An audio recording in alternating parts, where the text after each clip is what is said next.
प्यारा नाम।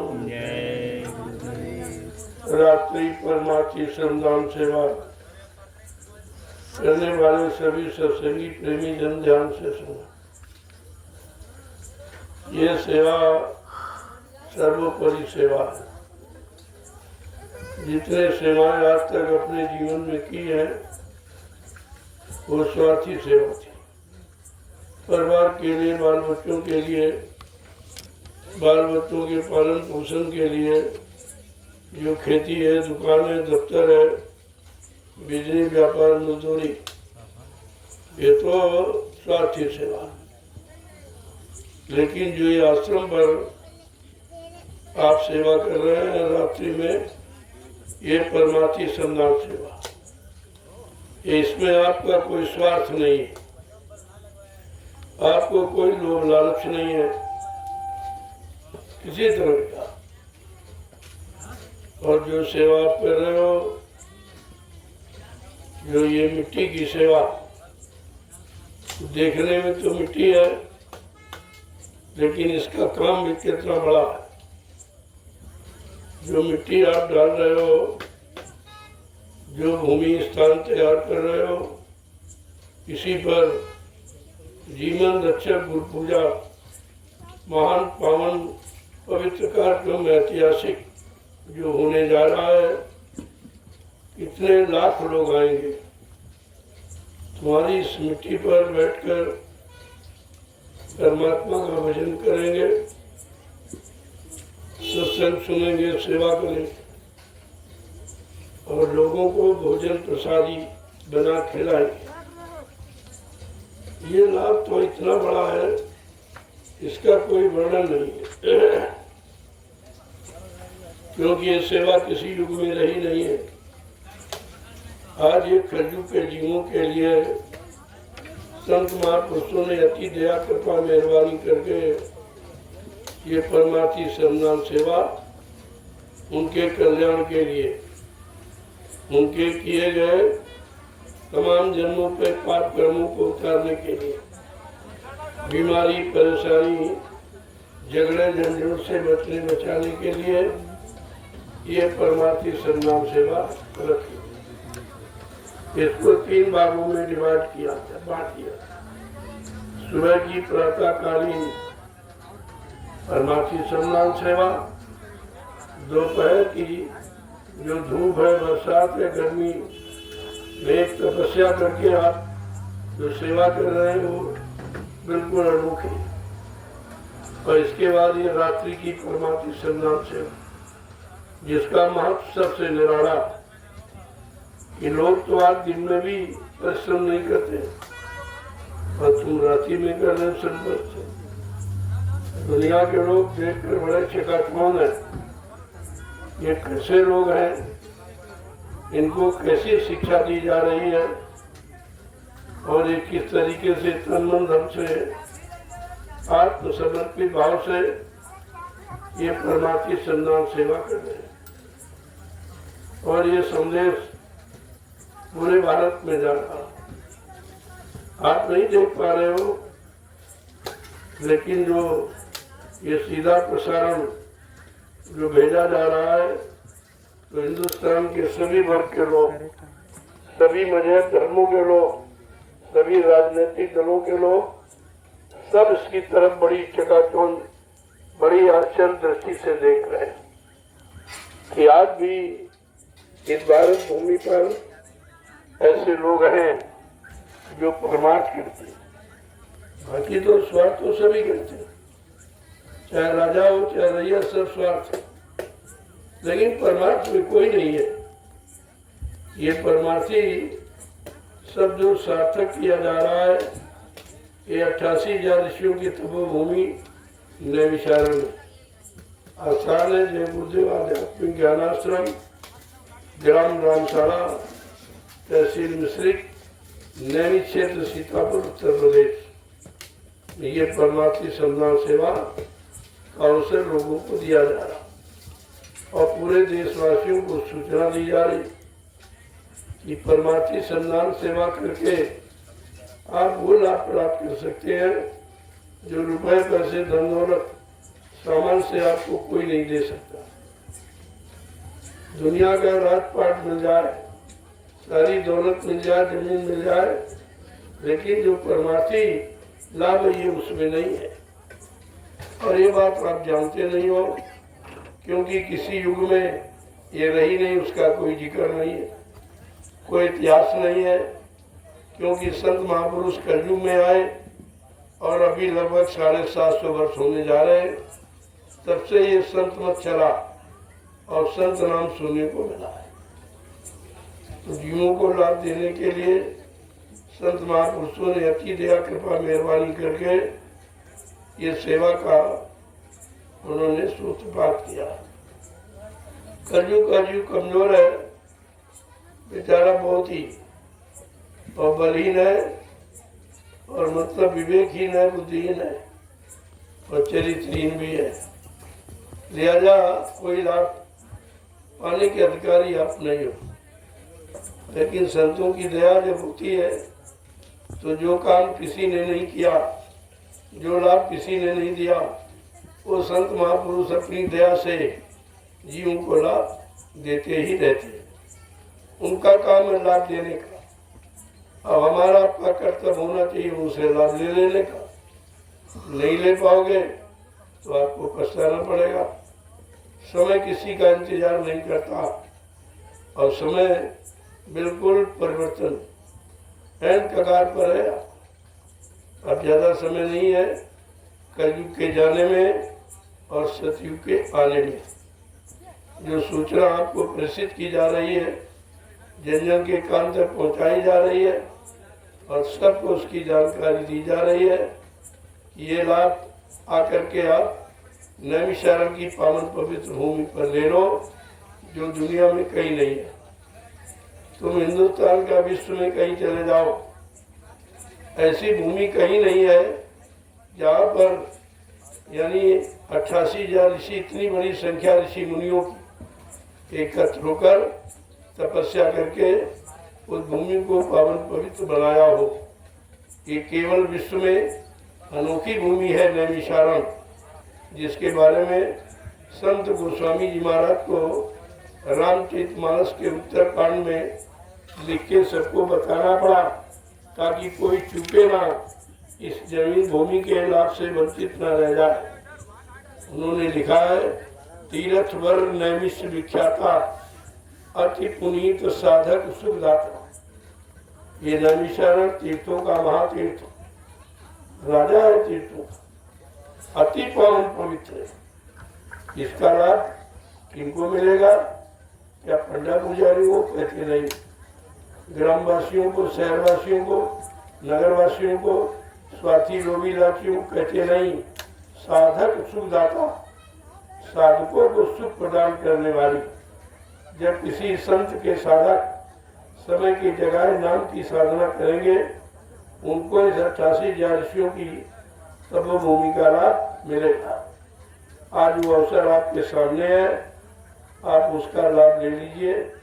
बात ये मत कहना मैं किसी ने बताया नहीं। मैं 12 वर्ष से लगातार यही संदेश दे रहा हूँ, इसी भूमि का परिचय दे रहा हूँ, इसी भूमि जो परमार्थ कार्य हो रहा है वो बता रहा हूँ। सबके जनहित, समाजित और धर्महित जो काम हो रहा है वो सब जानकारी आपको दे रहा हूँ। बाकी हिंदुस्तान में कहीं नहीं, चाहे राजनीतिक दलों को देख लो, चाहे धार्मिक लोगों को देख लो, ये लाभ किसी के पास नहीं है, ना उन्होंने कभी किया है, ना आपसे करा के लाभ आपको दे सकते। तो सब प्रेमियों को चाहिए इस भूमि का लाभ ले लीजिए। अगर मुझे अकेले लेना होता तो सारे हिंदुस्तान के लोगों को क्यों बताता, क्यों प्रचार करता, क्यों जानकारी देता। सबका अधिकार है। 88,000 ऋषियों ने जो तपोभूमि बनाई है अपनी तपस्या त्याग संयम से, उसका लाभ सबको मिलना चाहिए। इस दृष्टिकोण से मैंने सारे हिंदुस्तान में 12-13 वर्ष से लगातार ये संदेश जन के कान तक पहुँचा रहा हूँ। और मेरा कोई उद्देश्य न राज का, न पाठ का, न धन, न दौलत, न सामान, न सम्मान, सबको इस भूमि का लाभ मिले, मैं ये चाहता हूँ। इसलिए मैंने उस बात को लोगों के कानों तक पहुँचाया। आप सुने न सुने, माने न माने, ये आपका काम, मेरा काम बताने का, याद कराने का, और मैंने कर दिया है। अब मैं भी कुछ दिनों के लिए चुप हो रहा हूँ। हिंदुस्तान में घूम घूम कर जो मैं संदेश देता था, उसमें मैंने कुछ दिन के लिए विराम ले लिया, और आश्रम पर रहकर ही जो प्रेमी आएंगे उनको समय के संदेश का इशारा करूंगा कि अब क्या होने वाला है, अब कौन सा प्रलय होने वाली है, कि कौन सा मतलब घटना घटित होने वाली है, दुखित समाचार क्या, ये सब जानकारी मैं संकेत के रूप में देता रहूंगा। ये जो मैंने 3 आश्रमों का निर्माण किया है, जय गुरुदेव आध्यात्मिक गुरुद्वारा सदगुरु धाम नैमिषारण सीतापुर उत्तर प्रदेश, पहला आश्रम। दूसरा आश्रम है जहाँ से संदेश प्रसारित हो रहा है, जय गुरुदेव आध्यात्मिक ज्ञानाश्रम, ग्राम रामशाला, तहसील मिश्रिक, नैमिष क्षेत्र सीतापुर उत्तर प्रदेश। और तीसरा आश्रम है दयाल आश्रम, जो हरदोई की भूमि पर पड़ता है। यही यानी मतलब गोमती नदी के उस पार हरदोई, इस पार सीतापुर है, तो इस पार भी आश्रम, उस पार भी। जो वो आश्रम बना है वो यहाँ से लगभग 12-13 किलोमीटर पर है। ग्राम जमुनिया और हरदोई में आश्रम का निर्माण हुआ है। ये 3 आश्रम जनहित, जन कल्याण के लिए, समाज के कल्याण के लिए, लोगों के हित और कल्याण के लिए इन आश्रमों का निर्माण हुआ और सबको लाभ दिया जाए। अब आप न सुने समझे तो आप जाने, आपका काम जाने, लेकिन मैं किसी को कहने के लिए नहीं रखूंगा कि हमको भाई किसी ने बताया नहीं, हमको किसी ने समझाया नहीं, हमको जानकारी किसी ने दी नहीं। तो मैं 12 वर्ष पूरे हो गए, लगातार 13वां लग गया है, मैं लगातार ये संदेश सबके काम तक पहुँचा रहा हूँ, और उसके बदले में कुछ नहीं मिला, कोई विश्वास की बात नहीं। न हमको आपका धन चाहिए, न आपका कोई सामान चाहिए, न आपसे कोई सम्मान चाहिए, हमको तुम्हारी जरूरत है। लोगों को, चाहे वो राजनीतिक हो चाहे धार्मिक हो, लोगों को तुम्हारे धन की, तुम्हारे मान सम्मान, सामान की आवश्यकता है, और हमको तुम्हारी आवश्यकता है। हमारे उनमें इतना फर्क है, ये अंतर है। हमको तो तुम्हारी जरूरत है, हमको तुम्हारे पैसे धन सामान की जरूरत नहीं है। जो आप श्रद्धा सेवा भाव बस देते हैं वो मैं यहीं पर लगा रहा हूँ, आपके लिए भूमि ले रहा हूँ, ताकि आप आकर बैठ करके भूमि पर तपस्वियों का लाभ ले लो। 88,000 ऋषियों ने तपस्या की, उसका लाभ ले लो आप। इसलिए मैं इस भूमि को आपके सेवा, आपकी गाड़ी कमाई से खरीद रहा हूँ, ताकि आपको इस भूमि का लाभ मिल जाए। ये सब चीजें जानकारी में आपको रखनी चाहिए। आगे का समय बहुत खराब है, इतना खराब है कि मुश्किल से रोटी का टुकड़ा आपको मिलेगा। वो समय खराब होगा।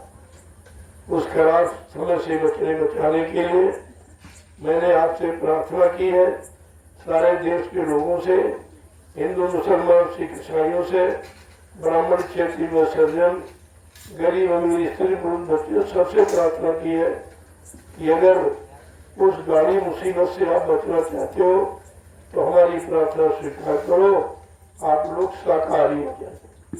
शाकाहारी का मतलब जो परमात्मा खुदा ने तुम्हारे लिए जो भोजन बनाया उस भोजन का प्रयोग करें, आपको मना नहीं है। आप मतलब यानी रोटी है, सब्जी है, दालें हैं, फल है, फ्रूट है, मेवा है, घी है, दूध है, आपको मना नहीं है। लेकिन अशुद्ध आहार कर अपनी बुद्धि को खराब मत करो। तो बुद्धि अच्छे काम में निर्णय ले लो, अच्छे कर्म करो, अच्छा फल मिले आपको, आप परिवार बाल बच्चे सहित खुशहाल हो जाए, हमारी तो ये इच्छा है और यही हमारी आपसे प्रार्थना है। नहीं मानोगे तो तुम जानो, तुम्हारा काम जानो। इसलिए मेरा जो कर्तव्य है वो मैं आपके साथ कर रहा हूँ, लगातार करता हूँ, जबकि इस समय मेरा स्वास्थ्य ठीक नहीं है। मैंने 12 वर्ष बहुत मेहनत की है, देश में घूम घूम कर न रात देखी न नींद देखा, न भोजन देखा न आराम नींद देखी, और लोगों को जगाने में मैंने बहुत मेहनत किया। इससे शरीर थक गया है, कमजोर हो गया है। अब मैं इसको कुछ आराम देना चाहता हूँ कि थोड़ा सा आराम देकर सुस्त हो जाए, दुरुस्त हो जाए तो आपका काम करेगा। वैसे शरीर तो काम के लिए, पर मानव के कारण साधु धरा शरीर, साधु संत महात्मा परमार्थ समाज देशी थी मानव को धारण करते, वो और किसी काम के लिए कोई राजा बनना, कोई धनीमानी बनना, यानी इसका एक काम के लिए नहीं आते। और लिखा है साधु से हो लकार जानी, साधु संत महात्माओं से किसी का कभी नुकसान नहीं हो सकता। आप भले उनके बच्चों को न समझ पाओ, उनकी योजनाओं को आप न जान पाओ, उनकी भूमिका व्यवस्था को आप न समझ पाओ, वो बात अलग है, लेकिन किसी का नुकसान, वो नुकसान करने नहीं आए, वो आपको लाभ देने आए। और कितना लाभ देना तो आप ले लीजिए, मैं कोई इनकार नहीं करता। और आप देख रहे हो, जो मैं जमीन लेता हूँ मोड़ लेता हूँ, दान वान नहीं लेता। ये दान वान भिखारीपन का एक काम हमारे गुरु ने हमें सिखाया नहीं है। उन्होंने कर्म करना, मेहनत करना, परिश्रम करना, ईमानदारी और चरित्रवान रहकर आप सेवा करो, फल आपको मिलेगा। ये गुरु का उपदेश है। मैं उसी उपदेश को अपने जीवन में करता हूँ और आप सबको उस उपदेश पर चलने की प्रार्थना करता हूँ। अब आप न करें तो आगे कुदरत है तैयार खड़ी, आगे मुसीबत बड़ी बड़ी, कुदरत तैयार खड़ी बिल्कुल। तुमको जजमेंट देने के लिए बुरे कर्मों की सजा, गंदे खान पान की सजा, लुटपीजियों की हिंसा, हत्या करने की सजा, और मतलब यानी चरित्रता, अवित्रता जो आपने की उसको सजा देने के लिए कुदरत तैयार करी। अब वो तैयार हो गई है।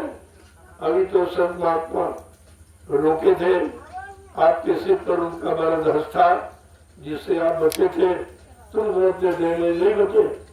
अब उन्होंने अपना हाथ हटा लिया।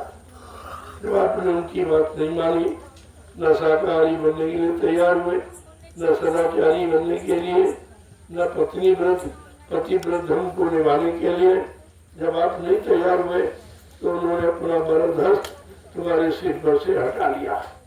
अब कुदरत क्या करेगी, चाहे पिछले इतिहास को समझ लो और चाहे वर्तमान के संदेश से समझ लो, समझना तो आपको पड़ेगा ही, आज नहीं तो कल। अभी तो महात्मा समझाते हैं, आपको हर यानी कष्टों से बचाना चाहते हैं, लेकिन कल उन्होंने अगर हाथ हटा लिया तो आपको बचाने वाला कोई यहाँ मिलेगा नहीं। फिर आप क्या करेंगे?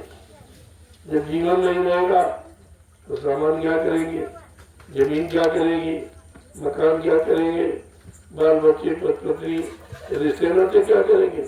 जब तुम्हारा शरीर नहीं रहेगा, शरीर रहते अपना काम बना लो, ये आपकी बुद्धिमानी है। सबसे हमारा कहना, वो कोई वजह धर्म का हमको से मतलब नहीं है, हमको केवल मानव इंसान से मतलब है, क्योंकि मानव इंसानी एक जाति है और मानव धर्म एक धर्म है, न कोई दूसरी जाति है न दूसरा धर्म है। इन जातियों में एक ही जीवात्मा वो परमात्मा की है और इनका मालिक भी एक ही है। तुमने जो दुविधाएं बना रखी है अपने अंतर्द्वंद को बढ़ाने के लिए, और उसी से आप परेशान हो और कहते मैं ये परेशान कर रहा, वो परेशान कर रहा, ये क्यों नहीं कह दो तुम्हारा मन तुमको परेशान कर रहा, तुम्हारा मन संत महात्माओं की वचन वाणी को मानने से इनकार कर रहा है, उनके अच्छे सच्चे रास्ते पर चलने के लिए आपको अलग कर रहा है, इसलिए आप परेशानी मुसीबतों में फंस गए हो। तुमको किसी ने फांसा नहीं है, आपने वचनों को सुना नहीं है, वचनों को माना नहीं है। बाबा जय गुरुदेव जी महाराज ने 10 जुलाई 1952 से लगातार पूरे हिंदुस्तान को एक सच्चे धर्म का, सच्चे मानव कर्म का, मानव धर्म का, मानव जाति का एक सच्चा संदेश सबके कान तक पहुँचाया, जो आज तक किसी सदमापुरुष ने नहीं दिया। ये जितने लाल पीले कपड़े पहनने वाले, दाढ़ी बाल रखने वाले, इन्होंने तो मुंह खोला ही नहीं, किसी के मुंह से ये नहीं निकला रे भाई शाकाहारी हो जाओ। कोई मंदिर मस्जिद से लाउड स्पीकर से आवाज नहीं निकली कि आप शाकाहारी हो जाओ, आप सदाचारी हो जाओ, आपकी मन बुद्धि चित्त पाक निर्मल पवित्र हो जाए, तो आपको भगवान का भजन करो और मतलब यानी अपना मानव जीवन सार्थक करो। ये कोई नहीं कह रहा, न राजा कह रहा, न प्रजा कह रही, न धर्माचार आचार कोई नहीं कह रहा। ऐसी बुद्धि है, किसी के लिए लिखा विनाशकारी विपरीत बुद्धि। जब मानव की बुद्धि विपरीत दिशा में चली जाती, अच्छी सच्ची बात सुनने के लिए बिल्कुल तैयार नहीं होती है, तो विनाश की स्थिति होती है। जब विनाश होने को होता है तब ये पाप का घड़ा भर जाता है। अब आपने हिंसा करके, आपने हत्या करके, झूठ छल कपट बेईमानी करके, लोगों के चरित्र को खराब करके आपने जो ये लाद रखा है जिंदगी, इसका फल विनाशी ही है। अब वो विनाश निश्चित है, इसे कोई रोक ही नहीं सकता, किसी में ताकत नहीं। केवल संत महात्मा रोक सकते हैं। उनको आपने नाराज कर दिया, उनकी बात आपने मानी नहीं, उनके वचनों को, सिद्धांतों को आपने जीवन में न अपनाया न उतारा, लिहाजा उनको आपने नाराज कर दिया। जब संत महापुरुष नाराज हो जाएंगे तो फिर तुम्हें अच्छे सच्चे रास्ते बना के खड़ा कौन करेगा? तुम्हारे से अगर हमदर्दी है केवल संत महात्मा को, न राजा को हमदर्दी है, न प्रजा को हमदर्दी, किसी को हमदर्दी है। अगर उनको हमदर्दी है तो चंदा नोट वोट से, महंगाई से है, टैक्सों के लेने से है, अपना सामान सम्मान बरकरार रखने से है। लेकिन संत महात्मा आपके कल्याण की बात करते, आपके उद्धार की बात करते, आपके लाभ की बात करते। वो अपने स्वार्थ और लालच के लिए इस धरती पर पैदा नहीं हुए हैं, परमात्मा के लिए आए हैं। और जब तक वो शरीर से रहते हैं परमाधिकार कभी बंद नहीं करते। आज भी आपके सामने जो हिंदुस्तान के विश्व में कहीं नहीं हो रहा, आज का मानो तो श्रम परिश्रम से बहुत दूर है, परिश्रम करना ही नहीं चाहता। सारा श्रम परिश्रम मशीनें कर रही, तो मशीनें स्वस्थ है, आप नहीं करो तो आप बीमार हो। आपका जो काम करेगा वो स्वस्थ रहेगा, जो बड़ा लेटा रहेगा यदि मतलब चारपाई पर, तो चारपाई पर कौन लेटता? मरीज, बीमार लेटता। आप पहले लेट करके बीमार बन गए हो तो बीमारी तुम्हारा दरवाजा नहीं छोड़ेगी। अगर आप शाकाहारी न हुए तो देख लेना तुम्हारा जीना मुश्किल हो जाएगा। कुदरत इस समय बहुत नाराज है, एकदम बौखलाई हुई, क्या कर डाले क्षण में, क्या नष्ट कर दे, क्या विनाश कर दे, उसका कोई किसी तरह का मतलब है, इस पर पाबंदी नहीं है। आपको इस पर विचार करना चाहिए। मैं बार बार सारे हिंदुस्तान के लोगों को यही संदेश देता हूँ कि आपको भगवान परमात्मा खुदा ने ये मानव जिस्म, ये मानव शरीर, ये मनुष्य मंदिर, जिस्मानी मैजिक आपको जो भेंट की है खुदा को पाने के लिए, परमात्मा से मिलने के लिए, कितना अमोलक ये आपका शरीर है। लेकिन आप विषयों में, भोगों में, गंदे खान पान में, गंदे कर्मों में आप इसको बर्बाद कर रहे हो। इसकी भी सजा आपको भोगनी पड़ेगी। ये परमात्मा ने किस लिए दिया, अगर वो काम न किया तो इसकी भी सजा आपको भोगनी पड़ेगी। कबहू करी करुणा नरदेही, देत ईश बिन हेतु सनेही। कभी कभी करुणा निधान, कृपा दया मेहरबानी करके मानव अनमोल मंदिर हमें आपको दे देता है कि जाओ अपनी बार किसी संत महात्मा की तलाश करके अपनी आत्मा को जगाने की उनसे युक्ति साधन पूछ लेना और जीवात्मा को जगाकर परमात्मा से मिला लेना, अपने घर चले जाना हमेशा के लिए। फिर आपको इस मृत्यु लोक में आना नहीं है, न जन्म न जन्म होगा, न आपकी मृत्यु होगी। कितना बड़ा काम करने के लिए आए, कितने युगों के झंझट झगड़े से आपको मुक्त कराने आए। जो जन्म मरण के चक्कर में कितने यानी लाख वर्ष चले गए, कितने युग बीत गए, हम आप निकल नहीं पाए हुआ। आज अवसर मौका मिला है। संत महात्मा गली गली आवाज लगाते हैं कि अपने मानव जीवन को सार्थक बना लो। आगे आप तुम्हारे मानव जीवन को सार्थक बना देगा। आगे आप तुम्हारी जीवात्मा को परमात्मा से मिलाने वाला। इस बात को आपको सुनना चाहिए, समझना चाहिए। ये जो संदेश होने जा रहा है, ये 7 तारीख से 12 तारीख तक, इसमें आत्मिक संदेश, ये कोई संदेश आज रात पाठ दंडौरत पाने वाला नहीं है। ये आत्मा के कल्याण का, और मन में विरक्ति कैसे आवे, मन भोगों से कैसे हटे, परमात्मा की तरफ कैसे लगे, और आप अपने वास्तविक जीवन का लाभ और सुख शांति कैसे प्राप्त करें, ये उसका संदेश 7 जुलाई से 12 जुलाई तक इसी स्थान से प्रसारित किया जाएगा। और वो संदेश पूरे हिंदुस्तान, जब हिंदुस्तान जगेगा तो विश्व जगेगा। आप ये क्यों नहीं समझते? इतिहास उठाइए, जब उत्तर प्रदेश जगा तो आपका देश जगा, जब ये देश जगा तो विश्व जग जाएगा। इसलिए संदेश उत्तर प्रदेश की भूमि से ही हमेशा प्रसारित हुआ है। ये वैचारिक क्रांति उत्तर प्रदेश से ही प्रारंभ हुई हर युग में, और आज भी ये नैमिषारण्य उत्तराखंड है, यहीं से ये प्रसारित संदेश किया जा रहा, सारे विश्व को सचेत किया जा रहा कि आगे का समय बहुत खराब है। आप अपने आप को बचा नहीं पाएंगे। फिर ये दुकान मकान, ये जमीन जायदाद, ये पत्र पन्नी बाल बच्चे, आप इनको कैसे बचाएंगे? जब यही नहीं रहेंगे तो तुम्हारा सब खेल खत्म हो जाएगा। महात्मा नहीं चाहते, वो तो चाहते तुम्हारा सब कुछ बच जाए, परिवार बचे, बाल बच्चे बच जाए, खेती दुकान दफ्तर, बिजली का बार मजदूरी, सच्चाई ईमानदारी मेहनत से करने लगो तो आपको बरकत मिल जाए। और घर गृहस्थी परिवार में सुबह शाम आत्मा से परमात्मा का भजन करो, ये भजन का रास्ता है। पूजा पाठ तो शरीर के लिए और भजन आत्मा के लिए, दोनों में अंतर है। शरीर तो जला दिया जाएगा, गड्ढा खोद के गाड़ दोगे आप, जीवात्मा जाएगी तो भजन आपके साथ जाएगा। क्योंकि जीवात्मा भजन करती है, वही भजन कर सकती है, दूसरा कोई करेगा नहीं। जो भजन करेगा वो अपने घर जाएगा, जो पूजा पाठ करेगा बार बार इसी जन्म मरण के चक्कर में आता जाता रहेगा। दोनों रास्ते आपके लिए सामने खुले हैं। अब आपको ये तय करना है कि हमें बार बार आना है कि हमको अपने घर जाना है। इस बात को समझ लो तो आसान हो जाएगा आपको। जय गुरुदेव,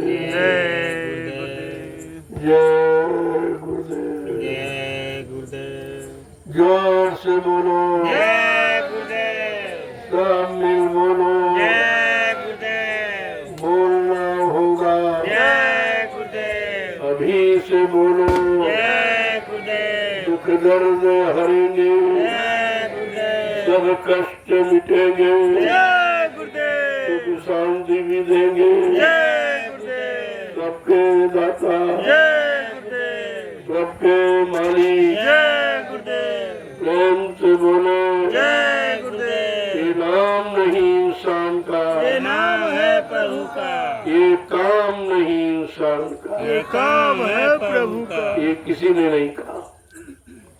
न तो हरि नाम ने सतयुग में कहा, न राम नाम में त्रेता में कहा, न कृष्ण नाम ने द्वापर में ऐसा वादा किया। ये जय गुरुदेव प्रभु नाम का, ये प्रभु का वादा है कि जन जन को सुख शांति मिलेगी, सबको न्याय सुरक्षा रोजी रोटी मिलेगी, सब लोग शाकाहारी हो जाओ, अपने अपने मानव धर्म पर आ जाओ, अपने अपनी मतलब यानी त्याग तपस्या जो कलयुग की है सच्चाई ईमानदारी से रहना। इजरायली ज्ञानी में आ जाइए तो आपका काम पूरा हो जाएगा। आपको करना ही क्या।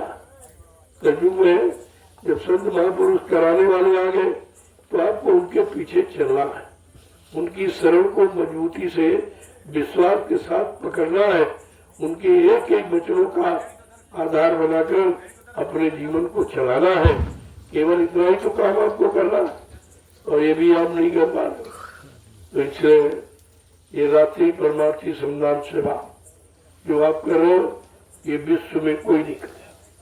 मैं हिंदुस्तान की बात नहीं करता, सारे विश्व में कोई नहीं करता, कोई जानता ही नहीं है ये सेवा क्या। यहाँ के लोग भी नहीं जानते। अब गाँव वाले ये देख रहे हैं लेकिन जानते थोड़ी क्या है।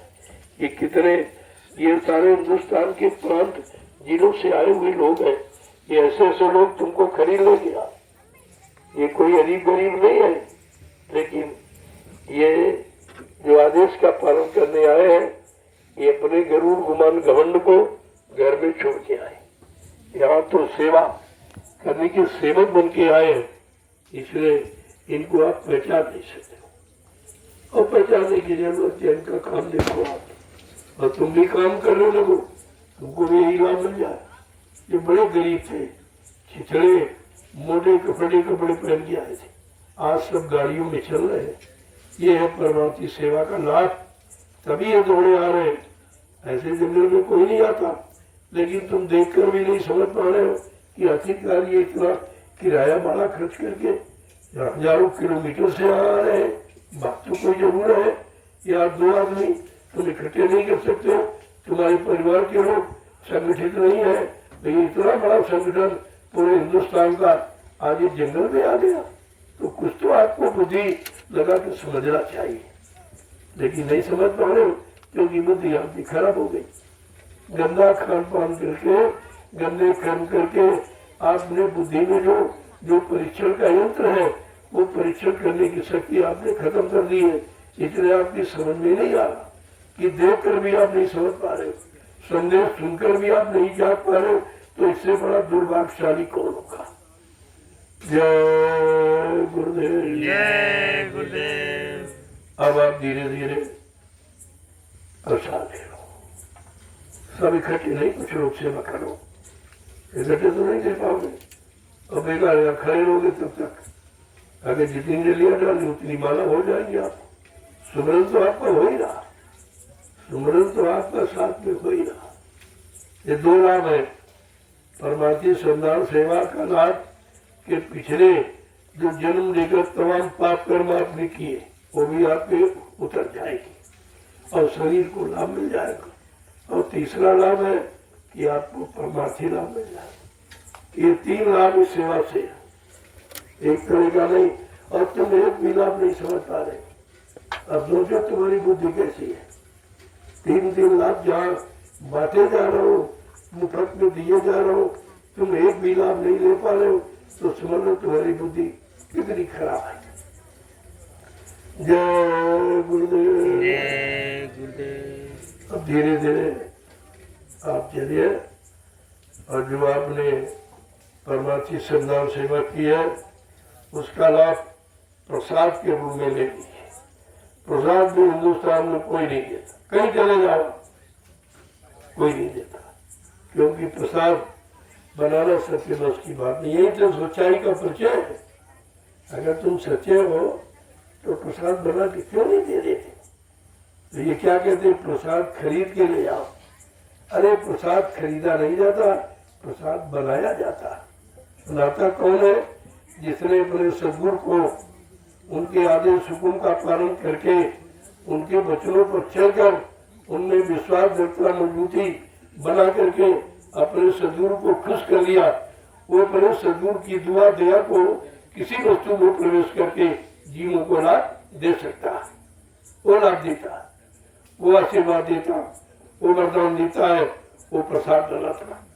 ये तो आप जानते नहीं हो। जब तुम जानते नहीं, जो जैसा कहते वही मान लेते। ये अज्ञानता इसीलिए है कि आपने जानकारी नहीं ली। संत महापुरुषों की शरण में जाकर जानकारी ले लेते तो आप जानकार हो जाते और अपने जीवन का मार्गदर्शन बिल्कुल सही करते, सही दिशा की तरफ चलते। तो ये सब चीजें समझनी चाहिए। अब धीरे धीरे आप चलो, जो सेवा करते हो करते रहे, बाकी जो बैठ गए थक गए हैं आप आकर के प्रसाद ले लीजिए, लाइन में आइए आप। दूसरी बात देखो, मैं आपको प्रणाम करता हूँ, हिंदुस्तान का विश्व में कोई आपको प्रणाम नहीं करेगा। तुम्हें कहीं पत्थर को प्रणाम, और कहीं पानी को, कहीं कागज कैलेंडर को, कहीं तीरथ मूर्त, इनको प्रणाम नहीं, इनको छुआ जाता है हाथ से। ये जड़ है और हाथ भी आपके जड़ है, तो जड़ शरीर से इनको छुआ जाता है। और प्रणाम चेतन है जो जीवात्मा से किया जाता है। इसलिए मैं प्रणाम करता हूँ, आप भी प्रणाम करिए। और ये प्रणाम जीवात्मा से जीवात्मा को प्रणाम किया जाता है। शरीर को, जाति को, रंग रूप को, धन दौलत को, पढ़ाई लिखाई को प्रणाम नहीं किया जाता। ये प्रणाम है जीवात्मा जीवात्मा को नमन करती है कि चलो हम तुम एक ही मालिक के हैं, एक ही दरबार के हैं, सब लोग यहाँ से निकलो और अपने घर चलो। प्रार्थना तो ये है, प्रणाम तो इस बात का है। अभी तक आप नहीं समझ पाए, मैं 12 वर्ष से लगातार करके बता रहा हूँ। जब मंच पर आता हूँ तब हाथ जोड़ के आपको प्रणाम करता हूँ, जब उठता हूँ तब भी प्रणाम करता हूँ, जब आपका दर्शन करता हूँ तब भी प्रणाम करता हूँ, आपको प्रसाद देता हूँ तब भी प्रणाम करता हूँ। लेकिन तुम प्रणाम का परिणाम अभी तक समझी नहीं पाए। प्रणाम का परिणाम आशीर्वाद होता है। आपको आशीर्वाद चाहिए, कितनी दूर कहीं चले जाओ, अगर आप सच्चे हृदय से, आत्मिक भाव से प्रणाम करते हो तो आपको दया वहीं मिल जाएगी, वहीं पहुंच जाएगी। वो कहीं इंतजार नहीं करना, तो आपके पास पहुंच जाएगा। दया वही है जहाँ लोग यानी आदेश का पालन करते हैं, वहाँ दया। ये दिखावट बनावट सजावट में दया नहीं है। मैं बार बार आपसे कहता हूँ, एकदम सादगी में आ जाओ। बिल्कुल जब पैदा होते कोई कपड़े पहन के पैदा हो कि जेवर पहन के, बिल्कुल नंगे आए थे, कोई कपड़ा नहीं था, कोई सामान नहीं था, कोई रिश्ता नाता नहीं था, कोई जमीन जायदाद दुकान मकान लेकर हम आप नहीं पैदा हुए, अकेले नंगे पैदा हुए। और यही स्थिति आपकी जाने की होगी। जब यहाँ से चलोगे तो सब सामान वो रखवा लेगा, कारे भाई सामान रखिए। आप जब मेरे देश में आए थे तो नंगे आए थे, कोई सामान लेके नहीं आए थे। ले जा, ये सामान हमने तुमको दिया था कि हमारे देश में रहोगे तो हमारा सामान प्रयोग करो, ताकि लंबे समय तक आप जब यहाँ रहोगे तो हमारा उतना लंबे समय तक हमारा राज्य चलेगा। हमने अपने राज्य को चलाने के लिए तुमको ये सामान दिया है। अब तुम यहाँ से जा रहे हो, शरीर छूट रहा है तो हमारा सामान दे दीजिए। तो आपको जमीन छोड़ना है, मकान भी छोड़ना है, और पत्नी बाल बच्चे ये सब छोड़ना है, रुपया पैसा धन दौलत सोना चांदी ये सब छोड़कर आप नंगे ही जाओगे। तो ये झगड़ा किस बात का? एक एक इंच जमीन पर झगड़ा करते हो और जमीन तुम्हारे साथ जाएगी। इसी बात को समझना है कि सच्चाई क्या है, हकीकत क्या है, मानवता क्या है, इंसानियत क्या है, मानव धर्म क्या है, मानव कर्म क्या है, मानव जाति क्या है। लेकिन आप सब बंधनों में हो गए। यह जाति बंधन सबसे ज्यादा नीच नीच तरी गई, संत चरण लौलीन, और जाति के अभिमान से बूढ़े बहुत कुलीन।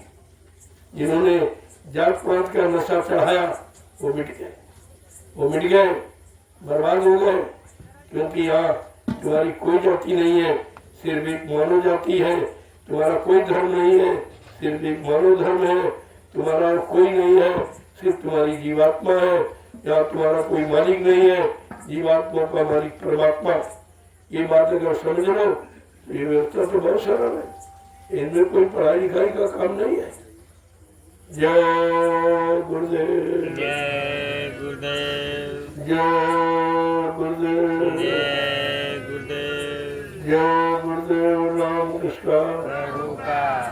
प्रभु का प्यारा नाम। जय गुरुदेव। अब सत्संग का समय नजदीक आ रहा, कल का दिन बाकी रहता।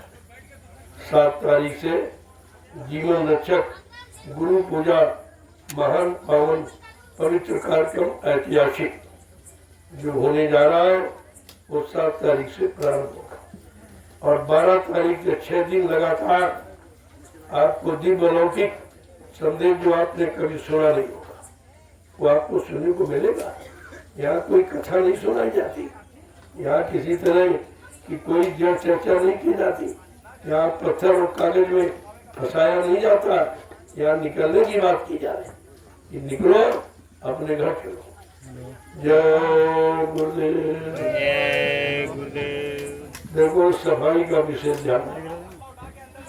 बहुत बड़ी भीड़ आ रही है, हमारी प्रार्थना है इस प्रांगण को आप बिल्कुल साफ रखें। मैंने तुम्हारे लिए दुकान की व्यवस्था बना दी, वो बाजार आपका स्थल बना हुआ आप लगा दीजिएगा। मैं तो कोई किराए से मांगता नहीं, कोई बिजली पानी का पैसा आपसे मांगता नहीं, कोई रोटी का खर्चा भी आपसे नहीं मांगता। जब मैंने आपकी निःशुल्क व्यवस्था की तो अपनी व्यवस्था में आप रहिए।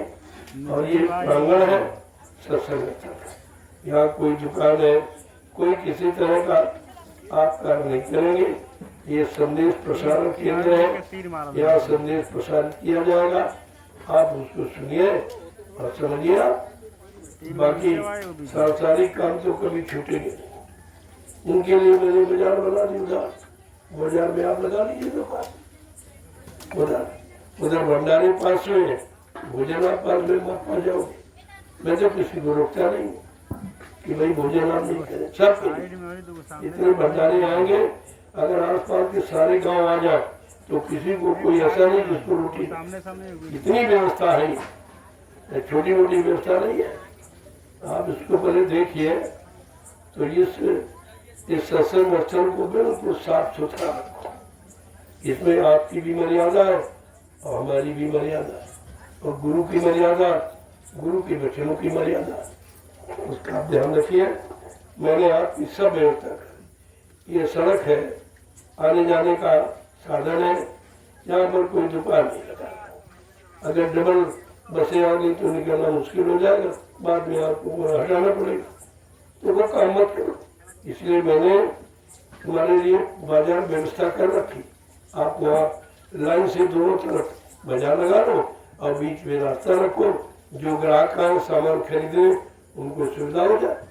जब मैं व्यवस्था दे रहा हूँ तो आप ये झंझट की बातें क्यों करते हो? कोई फायदा आपको मिलेगा नहीं और हटना आपको पड़ेगा। ये सत्संग स्थल है, सत्संग स्थल का परमिशन है, ऐसा नहीं है। अभी पुलिस कर्मचारी आ जाएंगे, आपको बता देंगे, आपका अपमान हो जाएगा। मैं नहीं चाहता किसी का अपमान हो, मैं तो सम्मानित दृष्टि से आपको पहले से कह रहा हूँ। और सफाई का विशेष ध्यान रखिए। मैंने लैट्रिन दिशा मैदान के पुरुषों की अलग और बने महिलाओं की अलग, वो गड्ढे खुदे मिलेंगे आपको, आप उसमें जाओ, दिशा मैदान हो और पैर से मिट्टी खिसका दो, आपको कुछ करना नहीं। जब यहाँ से जाओगे गड्ढा अपने आप बराबर हो जाएगा, कहीं प्रदूषण नहीं, कहीं गंदगी नहीं और 1 पैसे का खर्चा नहीं। ये सफाई का अनोखा अभियान है। आगे चलकर सारे देश के लोग तुम्हारे सफाई अभियान को याद करेंगे, ऐसा नहीं है इस तरह का। इसीलिए मैंने खुरपी के लिए बहुत पहले से आपसे कि अपने झोले में खुरपी का औजार भी है, आपकी रक्षा भी कर सकता। फल खाना फल काट लो, सब्जी काटना सब्जी काट के, मतलब यानी 4 गड्ढे खोदो, 4 डंडे गाड़ कर अपना मोजामा काट लो, तुम्हारा मकान बन गया। अरे 4-5 दिन के लिए अपनी व्यवस्था में रहना सीखो, ये भी एक तपस्या है। एक जंगल में आए हो तो तपस्या करके कुछ पा लो।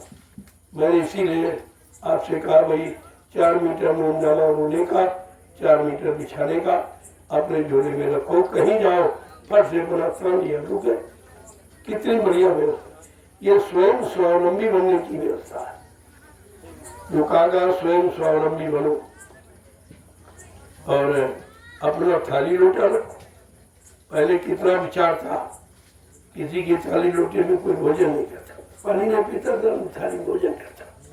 ये पता नहीं कैसा इसका खान पान हो, कैसी कमाई इसकी हो, इसलिए अपना सब कहीं जाते थे न थे रिश्तेदारी, अपना लोटा थाली जोड़े में रखते थे, अपने पात्र में भोजन करते थे। भोजन का भजन से बड़ा गहरा संबंध है। आप भोजन पर विचार नहीं करें तो भी तुम्हारा भजन नहीं बनता। आप तुम शिकायत करते हो कि हमारा भजन नहीं बनता, हमारा ध्यान नहीं बनता, हमारा सुमरन नहीं, तो क्यों नहीं बनता? आप बनने वाला काम नहीं करते। इसलिए अपने झोले में थाली लोटा गिलास बराबर रखो। कहीं पानी पीना फट से लोटा निकाला और स्वच्छ जल अपनाने का लिया आपने। देखो कितनी बढ़िया व्यवस्था है स्वयं स्वावलंबी बनने की, ये चीज। तो ये सब जो कितने पहले से मैं कितने वर्षों से बराबर आपको संकेत कर रहा हूँ कि आप अपनी व्यवस्था में रहना सीखो। पराधीन सपने सुख नहीं। दूसरे के अधीन रहकर किसी व्यक्ति को स्वप्न में भी आराम शांति लाभ नहीं मिलता, लेकिन आप समझी नहीं रहे। तो मुझे ये लागू करना पड़ा कि आप आओ, आने के लिए मना नहीं, अपनी व्यवस्था में स्वयं बनाओ खाओ और लोगों को खिलाओ। तुमने बहुत भंडारों में कर्जा लादा भोजन करके अब भोजन बनाओ और 2-4 लोगों को और खिलाओ, तो धीरे धीरे तुम्हारा कर्जा भंडारे के भोजन का यानी अदा हो जाए। हम सब प्रकार से तुम्हारी मदद करना चाहते, लेकिन तुम्हारी बात ही नहीं समझती। और हमारे संदेश में कोई तुम्हारा खर्चा नहीं, 2 पैसे का कोई खर्चा नहीं है, बिल्कुल मुफ्त है एकदम। तो अच्छी बात है, जो अच्छे बन जाओ। अच्छे बनने आए हो, अच्छे बन जाओ। सच्चे बनने आए हो, सच्चाई ईमानदारी से काम करना सीखो। हमारे झारखंड के लोग इतना ईमानदारी से काम करते हैं, वो आदेश का भी इंतजार नहीं करते। मैं यहाँ से जाऊंगा दयालबाग, अभी सेवा करते मिलेंगे, वो सेवा नहीं बंद करते, तो कभी मिलने भी नहीं आते। जब मैं बुलाता हूँ तभी आते हैं और वही पास में रहते हैं, सुबह शाम तक सेवा करते हैं।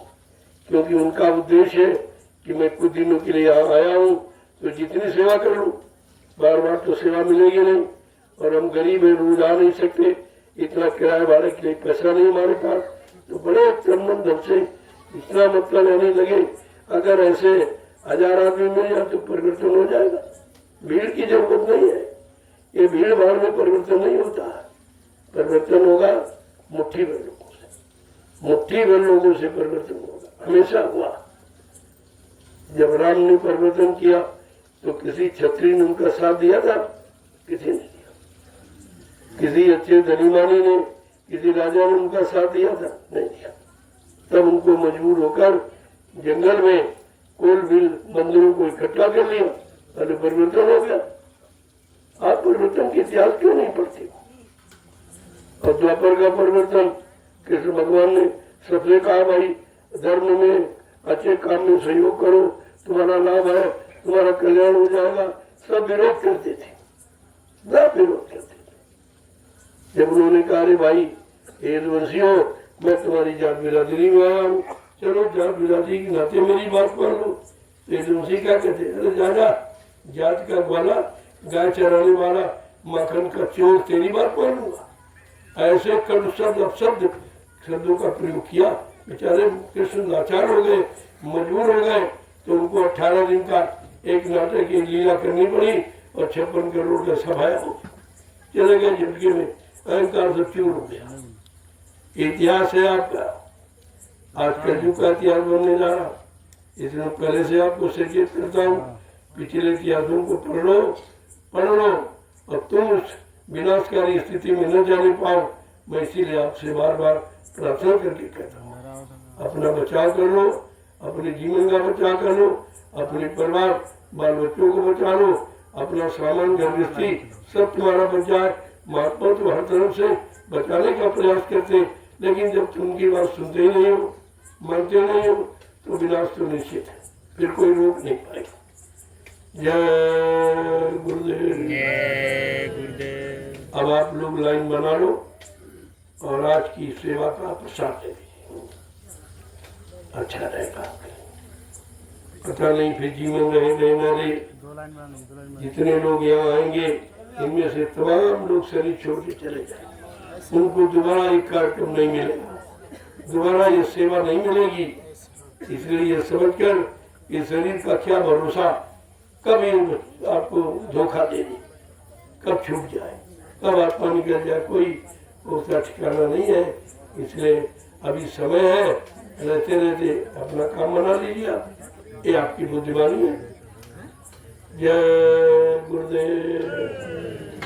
चलो प्रेमियों लाइन लगा लो, और जो लोग सेवा करें वो करें भी। जब यहाँ लाइन खत्म हो जाए आप आ जाओ, तब तो तुम्हारी सेवा बढ़ जाएगी, उतनी माला बढ़ जाएगी। देखो लाभ लेने का तरीका सीखो आप, लाभ तुम्हारे हाथ में है।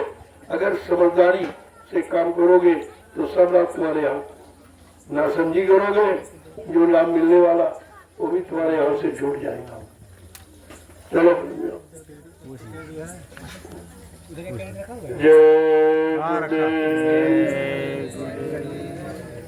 जय गुरुदेव।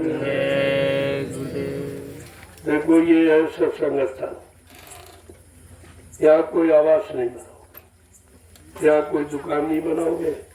मैंने आवास दुकान की व्यवस्था उधर करा। जितने भंडारे आएंगे उन भंडारों में हर जिले की व्यवस्था, हर जिले के लिए भोजन है। आपकी सब तो व्यवस्था बनी है, फिर ये झंझट में क्यों पड़ी? इसको सत्संग रहने दो। वैसे ये आगे भविष्य में मालिक की दया हुई तो ये आपका महाविद्यालय का प्रांगण होगा, महाविद्यालय का प्रांगण। ये सब व्यवस्थाएं बदल जाएगी, ये सब बाउंड्रियां हो जाएंगी, तो आपको आना मुश्किल हो जाएगा। इसलिए पहले सीख लो, अपनी व्यवस्था करो।